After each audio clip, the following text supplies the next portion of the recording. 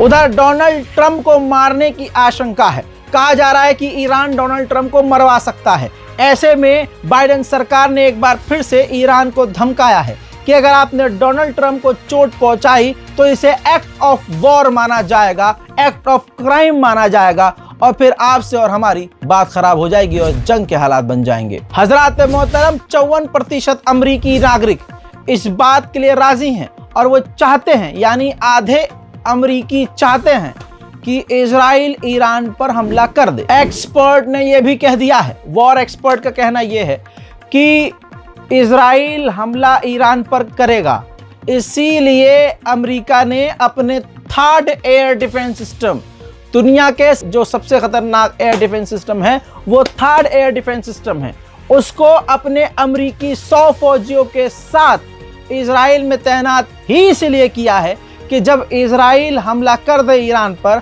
और फिर ईरान पलट कर वार करे इजराइल पर, तो थर्ड एयर डिफेंस सिस्टम से ईरान के मिसाइलों और हमलों को रोका जा सके। ब्रिगेडियर जनरल अब्बास जो जनाब हसन नसरुल्लाह के साथ उनके बंकर में मारे गए, दोस्तों उनका जनाजा आखिरकार बैरूत से निकाल लिया गया, इराक पहुंचा, इराक में नजफ पहुंचा, करबला पहुंचा और उसके बाद उनका पार्थिव शरीर, उनका जनाजा सीधा ईरान के लिए रवाना हो गया है।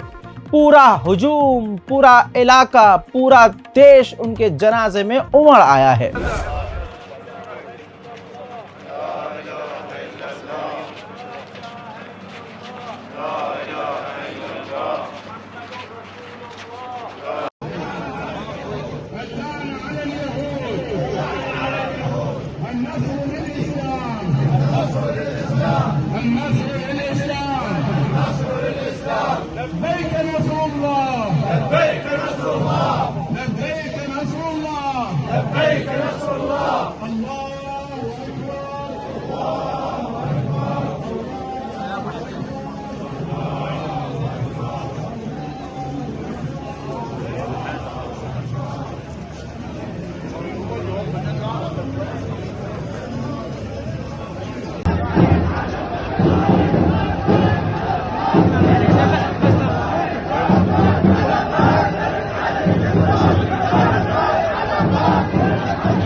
इजराइल के आईडीएफ ने और सिक्योरिटी मिनिस्टर्स ने एक नई स्ट्रेटेजी के मुताबिक जो उनके अलार्म हैं उसको अपडेट कर दिया है।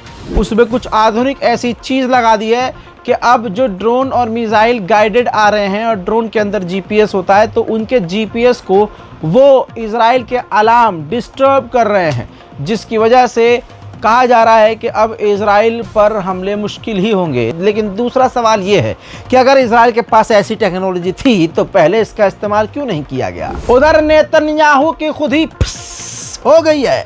नेतन्याहू ने खुद ही क्लियर कर दिया है कि हम ईरान के ऑयल फैसिलिटी पर हमला नहीं करेंगे, बल्कि हम सिर्फ और सिर्फ ईरान की मिलिट्री साइट्स पर हमला करेंगे। हवा संट हो गई है। उधर इजराइल ने यह भी कहा है कि हम फर्स्ट सीरीज पर हमला करेंगे, मतलब बैक टू बैक ईरान के मिलिट्री साइट पर हमला करेंगे और हमारा ये पहला हमला होगा, यानी आगे हमारे और भी हमले होंगे। खबर ये भी आ रही है कि अमेरिका के इलेक्शन से पहले ईरान पर इजराइल कर देगा हमला। फिलहाल के अपडेट में इतना ही। ईरान से स्पेशली ये जानकारी आपको दी है, ईरान की जितनी भी है ये तमाम जानकारियां इस रिपोर्ट में दी है। उम्मीद करता हूं कि इस रिपोर्ट को शेयर करेंगे और कम से कम ये तो देखेंगे कि इंसान घर में नहीं है, दफ्तर में नहीं है, कहीं और है, रास्ते में है या किसी भी उलझन में है, लेकिन आपको जो चाहिए वो अपडेट मिल रही है। इसीलिए कम से कम हमारे चैनल को सब्सक्राइब कर लीजिए और हमारे वीडियो को लाइक ज़रूर कीजिए। इंतज़ार कीजिए मेरे अगले अपडेट का। तब तक के लिए तमाम जो अपडेट्स दिए हैं देखते रहिए। जय हिंद।